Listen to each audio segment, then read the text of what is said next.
Now, I know The Last Jedi has gotten a lot of hate from fans recently, and upon my first viewing of the movie, I tended to agree with the criticism. After all, I entered my first viewing after 2 years of speculating who Snoke might be, who Rey's parents are, and what Luke Skywalker was up to such that he was missing in action throughout The Force Awakens.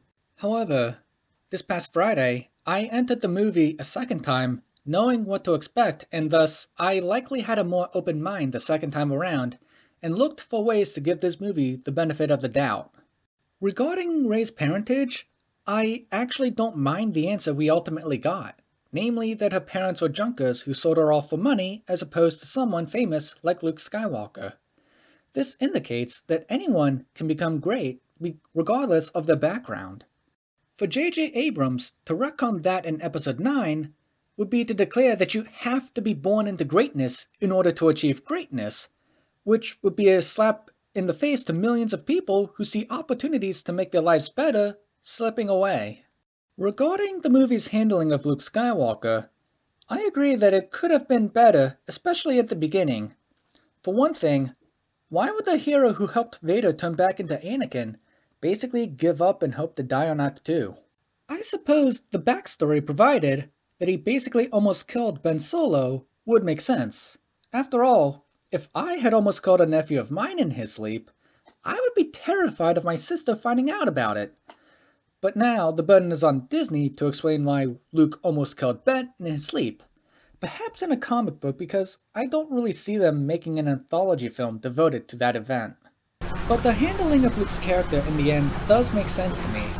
Obi-Wan could still guide Luke in the original trilogy after his physical demise on the Death Star, and Luke could still play a role in the last movie, pun intended. Luke started his journey staring at twin suns, so his departure from his physical life, looking into twin suns, is a poetic way for our beloved hero to make his grand exit.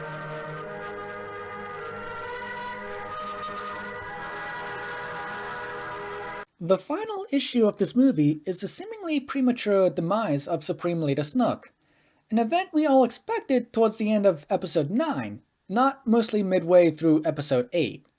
After all, after spending 2 years wondering who Snoke is, I ended up making a video about how Snoke is not really dead, but still controlling Kylo Ren. After my first viewing, I was disappointed in the handling of Snoke and wanted him back in some way. After my second viewing, I realized that Snoke's demise might be an opportunity to take Star Wars in a new direction.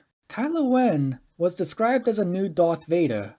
Snoke himself even compared him to Darth Vader. But the first scene between the two proved to be very telling. When Snoke told Kylo Ren to take off his mask, he essentially said that he didn't want the Darth Vader Palpatine had for 23 years, but rather the Vader Palpatine started out with for a couple days. When Snoke scolded Kylo Ren for having been beaten by Rey on Starkiller Base, he was genuinely concerned that Kylo could one day be injured similarly to how Vader was.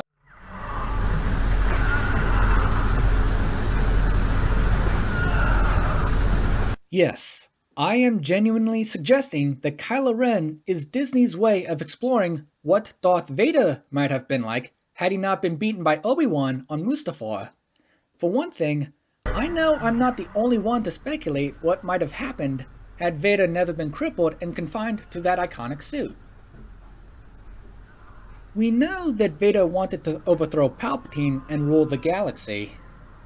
I am more powerful than the Chancellor. I can overthrow him. And together you and I can rule the galaxy.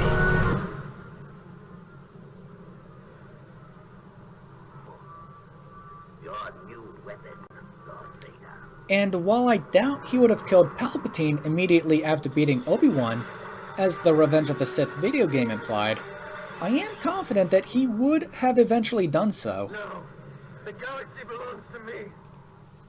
Of course, this Vader would never have overthrown Palpatine, chiefly because of Force lightning. But we know he would have based off of his own words, and the fact that Vader 2.0 was successful in overthrowing his master, Snoke. Of course, Kylo Ren's saber skills were pretty sloppy on Crate, which I found to be annoying, as did everyone who hated how he was beaten on Stellar Killer Base. But this could very well be a phase. Anakin Skywalker from Episode 2 kept losing his lightsaber, foolishly rushed into fights, and loses his arm. Kylo Ren, thankfully, did not experience any of that. And if we were to pit the Anakin we got in Attack of the Clones against the Anakin we would later get in Revenge of the Sith, I think we can all agree which version would come out on top.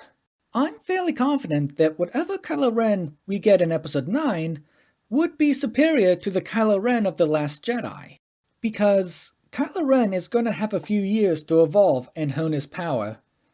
There is no way that Episode 9 would take off right where Episode 8 leaves off. To do so would be to suggest that a military force, the whole of which could fit inside the Millennium Falcon, could defeat the First Order. The Resistance will need time to build their strength, time that one whole movie could not fit.